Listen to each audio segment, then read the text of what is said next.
लोगों की जिंदगी बदहाली में है।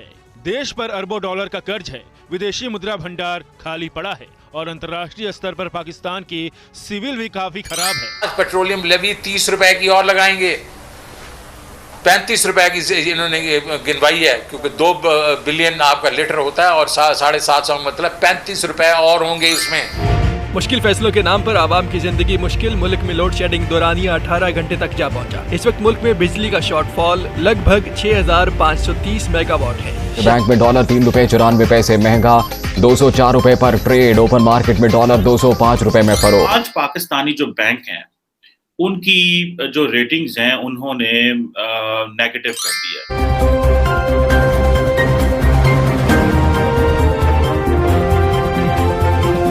दोस्तों, इंडिया फर्स्ट के नए एपिसोड में आपका स्वागत है। मित्रों, एक कहावत है कि मुसीबत कभी अकेले नहीं आती।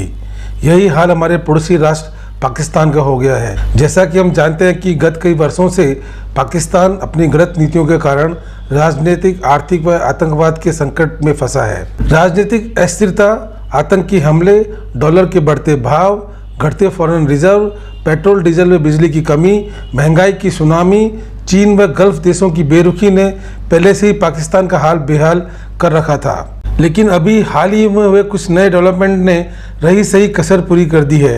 इनमें IMF की सहायता में देरी, 5 बड़े बैंकों का इंटरनेशनल नेगेटिव रैंकिंग, डॉलर के उछलते हुए भाव, बढ़ते बजट घाटे आदि पाक के आर्थिक ताबूत पे आखिरी कील साबित हो रहे हैं। इससे पाक अब पूरी तरह से आर्थिक बाउंड्री में फंस गया है। अब उसके पास बचने का कोई रास्ता नहीं है। इससे जल्द ही उसकी दिवालिया होने की आशंका अब सच होने को है।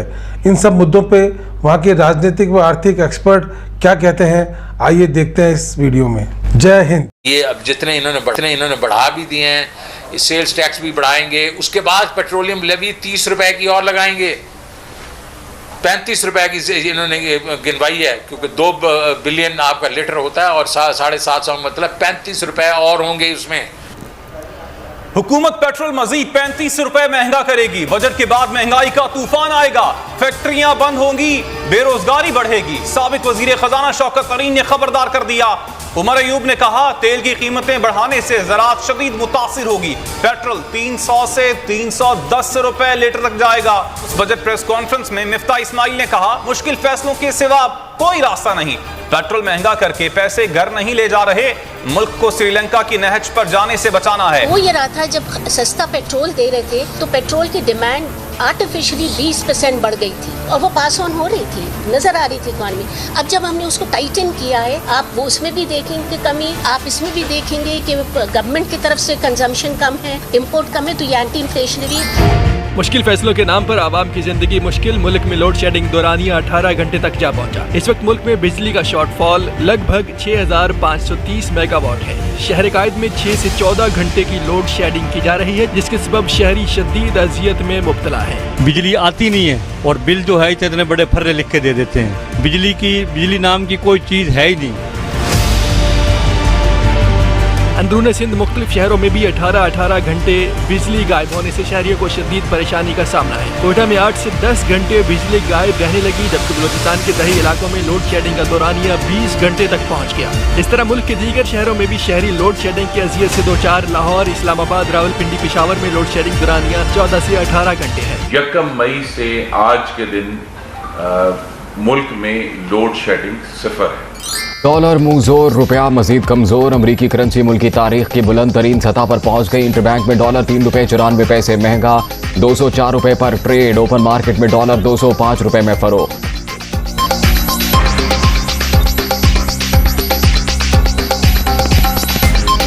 साल के बजट की तैयारियां जारी। तनख्वाहों और पेंशन में 5 से 10% तक इजाफे का इम्कान।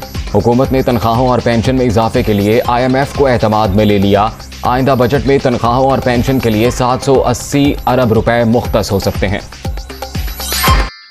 मूडीज जो है वो, अगर आप एक बेसिकली क्रेडिट रेटिंग कंपनी है और जिसे आप कह लें कि वो बड़े ये काम करती है कि ओवरऑल जो ममालिक होते हैं उनकी क्रेडिट आउटलुक देती है कि वहाँ पे जो है वो इकोनॉमिक कंडीशन किस तरह की है, वहाँ पे वो प्रॉपर रिसर्च करते हैं, उनके पास एनालिटिकल टूल्स होते हैं, असेसमेंट्स करते हैं, डाटा की बेस के ऊपर करते हैं और बड़ी क्रेडिबल इंसाइट देते हैं ताकि जो डिसीजन मेकर्स हैं ग्लोबली वो उन मुल्कों में जब इन्वेस्टमेंट करें तो उनको वो एरियाज, रिस्क एरियाज बताए जाएं कि वहाँ पे क्या हो रहा है और किस तरह हो रहा है, और at the same time opportunities भी बताते हैं कि कौन से मुल्क ज्यादा बेहतर है, कहाँ पे क्या काम हो रहा है।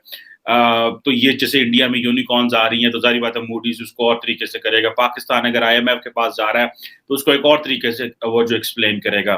तो मूडीज ने जो एक पाकिस्तान की जो इन्वेस्टर सर्विसेज जैसे मैंने कहा आपको प्रोवाइड करता है, उन्होंने 5 पाकिस्तानी जो बैंक हैं उनकी जो रेटिंग्स हैं उन्होंने नेगेटिव कर दी है, और क्योंकि पाकिस्तान का जो सॉवरन रेटिंग है वो नेगेटिव हो गई है।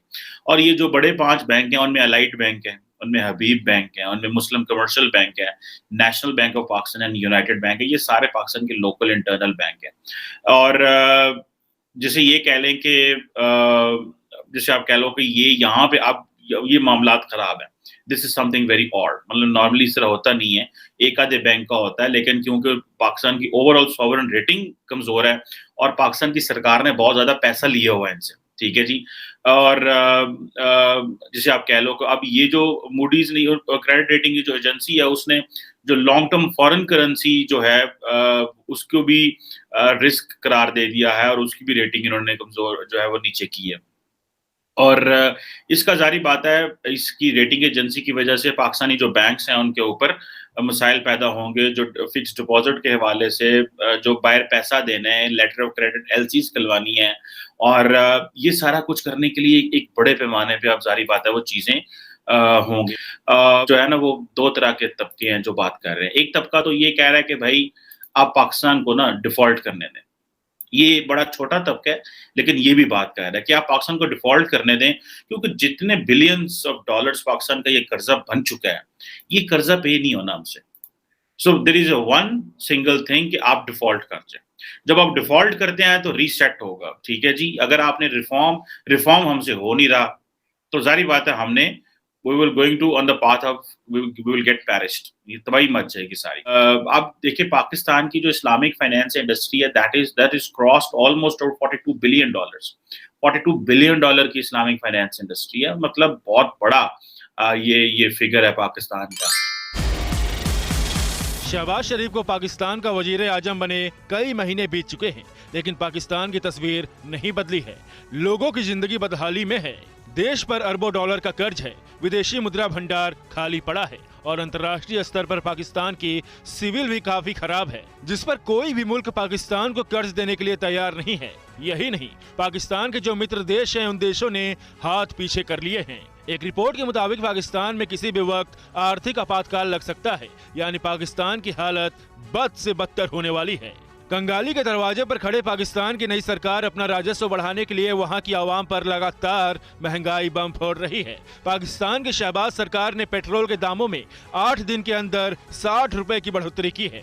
गैस के दाम में 45% की बढ़ोतरी की गई। साथ ही बिजली और खाने के सामान की कीमतों में भी भारी इजाफा किया गया है। दामों की बढ़ोतरी के बाद पाकिस्तान की जनता महंगाई के बोझ से हलकान है।